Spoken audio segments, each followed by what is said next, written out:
we get a better result, because we want to start running. The regional development commissions are very, very, very crucial to the development and progress of this very country. And of course, the president also alluded to that. So essentially, that's what we discussed with the president. Also add that we've said repeatedly that these 7 development commissions Mr. President has put in place, as far as we're concerned on this side, represent the surest bullets we intend to use by this administration to shoot down all development challenges facing us as a nation, be they veering into renewable energy, construction of classrooms, providing water sources, pairing with NALDA to cultivate 5,000 hectares of land in each state of the country, and many other projects we have lined up by the several development commissions.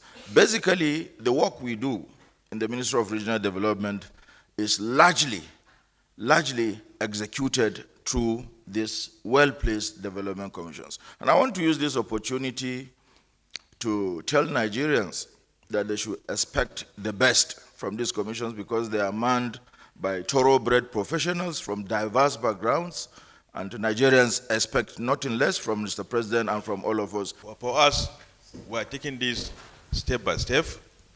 We have already developed a master plan in phases, and the master plan we develop has 4 phases.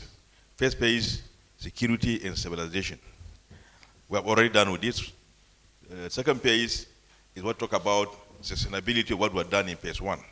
Now we are in the phase 3, where you talk about infrastructure and how are we going to link the region in terms of opening up areas for marketability and so on and so forth. As of today, I'm talking about, we are rehabilitating about 48 bridges across the Northeast, and also about 18 or so roads are being constructed to link up some of these areas. For instance, we are from Borno State. Jerebol area is one of the areas that has been infected by the insurgency in the past, because that area is agriculturally viable and so on and so forth. So the insurgency captured that area.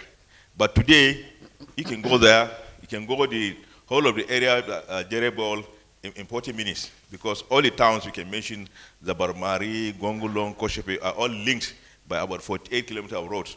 That opened up the area. So we're going to repeat the same thing in all the other states and all the other areas we call gross economic areas to be linked with all these roads. But first and foremost, we make sure that the security is there and also the stability and people are going back to the area. When you talk about NDDC, we have the past and the present of NDDC. Today, if you come to the Niger Delta, the peace we enjoy today in the Niger Delta is as a result of the people getting what they need. Today, there is no community in the Niger Delta that you say there are no projects going on in the Niger Delta. Even in far riverine communities where before now projects, it was difficult for contractors to go to. I can assure you that contractors are now working in those riverine communities. We carry out needs assessments before we do our projects. As I speak to you today, while we're in this room discussing, NDDC is even organizing a stakeholders gathering for traditional rulers across the Niger Delta.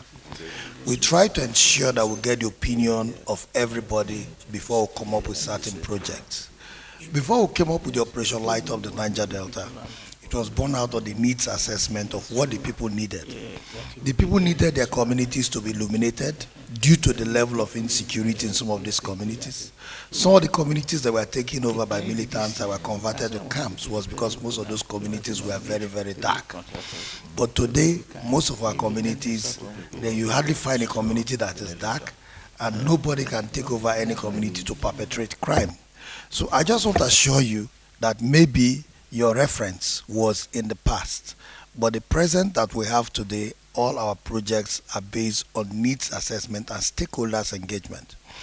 Even our budget, we had Partners for Sustainable Development Conference before we do our budget. The essence of the Partners for Sustainable Development is bringing all the state governments together, various stakeholders, both youth leaders, traditional leaders, and even ethnic nationality leaders inside one room where we all deliberated on our budget state by state, where this budget was also being contributed to by the various state governments and also various levels of authority.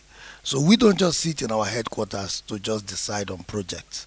So these are all various ways of needs assessment. The most important thing is that we do things based on consultation.